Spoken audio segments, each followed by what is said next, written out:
বন্ধুরা, আপনারা কি জানেন আচার্য চাণক্যের মতে কোন তিন জায়গায় নারীকে একা ছাড়া যায় না? পত্নী, কন্যা, বোন, বাবা মায়ের নিরাপত্তার কথা প্রত্যেকটি পুরুষ জীবনে একবার হলেও ভাবে।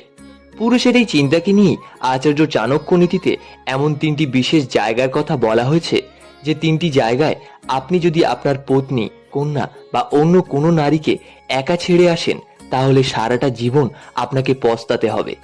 আসুন খুব কম সময়ই আমরা জেনে নিই এই তিনটি বিশেষ স্থানের কথা, যেখানে একটি নারীকে একা ছাড়াটা কোনো বিপদের চেয়ে কম কিছু নয়। এক, কূটনীতিক আচার্য চাণক্য প্রত্যেকটি পুরুষকে, বিশেষ করে স্বামীদেরকে উদ্দেশ্য করে বলেছেন, সময় যতই কঠিন হোক, দিন যতই খারাপ হোক না কেন, একজন স্বামী তার স্ত্রীকে অন্য কোনো পুরুষের সাথে যেন কখনই একা রেখে না আসে। পুরুষটি যতই ঘনিষ্ঠ আত্মীয় হোক না কেন, তার নিজের স্ত্রীকে অন্য পুরুষের সাথে একা রেখে আসাটা নিজের পায়ে কুড়ুল মারার সমান। কারণ যখন একটি নারী আর পুরুষ একা থাকে, তখন তাদের মনে না চাইলেও কামের বাসনা জাগ্রত হয়। এই বিষয়ে আপনি তাদের সম্পূর্ণরূপে দোষী সাব্যস্ত করতেও পারবেন না।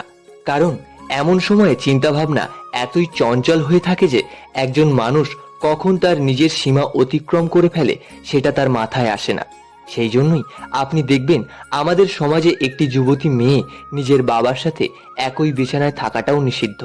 মনোবিজ্ঞানের মতে একটি নারী আর পুরুষের মাঝে যে আকর্ষণ কাজ করে, সেটার বরাবরই পৃথিবীর আর কোনো কিছুতেই করতে পারে না।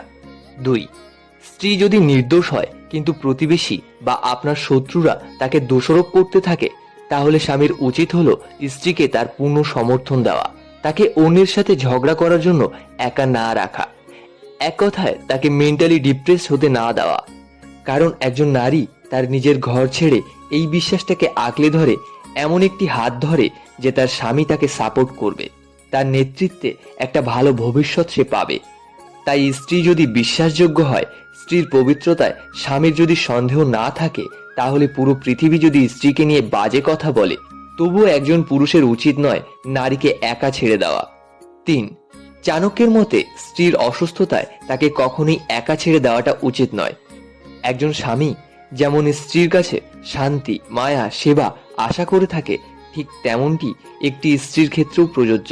এজন্যই একজন পুরুষের উচিত হলো স্ত্রীর অসুস্থতায় তার স্ত্রীর একটু সেবা করা, এই কষ্টটা ভাগাভাগি করে নেওয়া।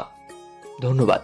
ভালো লাগলে আমাদের চ্যানেলটিকে লাইক, কমেন্ট, শেয়ার ও সাবস্ক্রাইব করে দিতে ভুলবেন না, এবং পাশে থাকা বেল আইকনটি অবশ্যই প্রেস করে দেবেন, যাতে আমাদের চ্যানেলের নোটিফিকেশন সবার আগে আপনার কাছে পৌঁছে যায়।